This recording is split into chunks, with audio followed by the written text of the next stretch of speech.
Andre Karpathy isn't an American citizen. Interested? Let me carry on.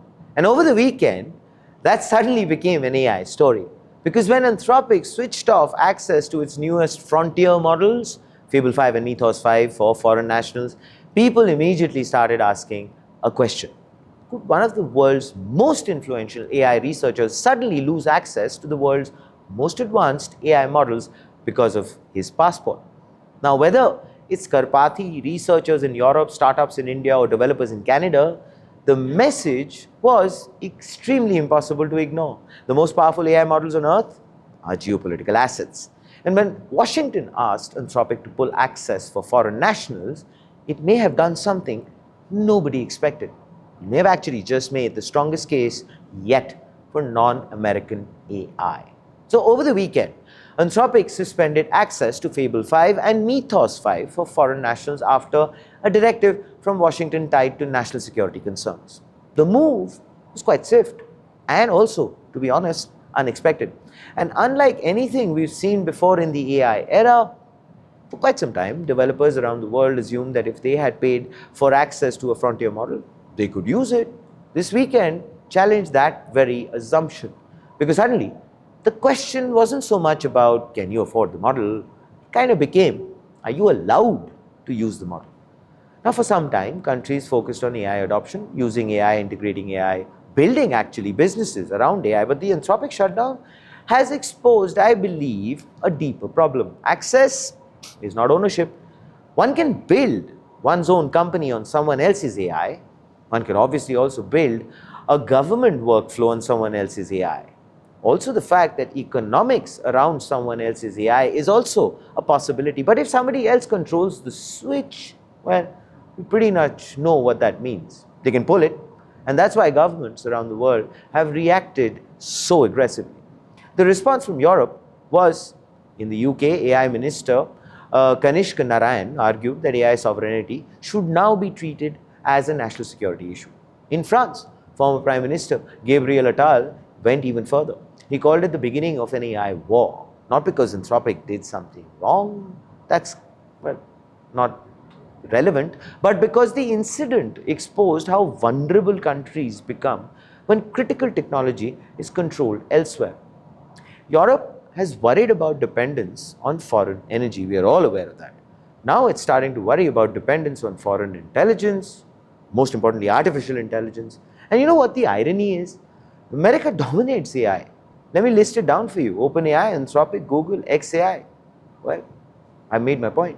Now, nearly every leading frontier lab is American, but every restriction creates maybe a new incentive for countries to build alternatives, for enterprises to diversify, for investors to fund domestic AI ecosystems. Because trust, I believe, is one of the most valuable assets in technology as on date.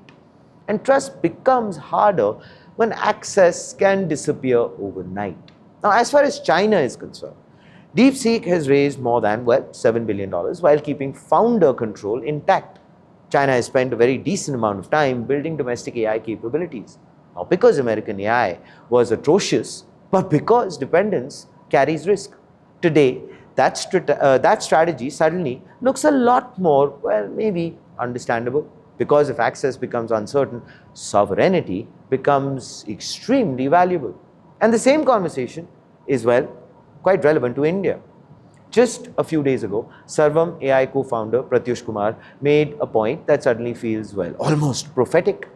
Do not confuse access with ownership, end quote. The Mythos and Fable shutdown may be actually the biggest proof of that argument yet. India is one of the largest AI markets in the world, ladies and gentlemen.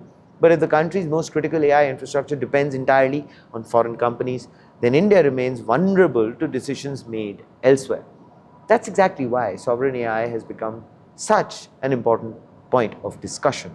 Even Vivek Raghavan, the co-founder of Sarvam AI, in an exclusive interview with, well, myself, resonated the same. Make sure that if you haven't seen it, go ahead and have a look at it. Now, for the last few years, the AI race has looked simple. GPT has been, well, going against Claude. Claude has been going against Gemini. Gemini, well, you get the picture, right? Now, bigger models, smarter models, and more importantly, this obsession with benchmarks. But do you not think that after this weekend, another race has well become very visible? Who owns the infrastructure, the compute, the models? Who decides who gets access? Because, well, if AI becomes as important as electricity, telecommunications, or for that matter, semiconductors, and honestly, I think we should be focusing on that, but anyway, then sovereignty becomes unavoidable. And here, of course, is the front page take. Now, the biggest story here isn't, well, so much about Anthropic switching off the access. The biggest story is what happens next. Governments have started talking about sovereignty, which is good. Investors have also started talking about alternatives. Researchers are questioning dependence. Developers then started to realize that access and ownership are not the same thing.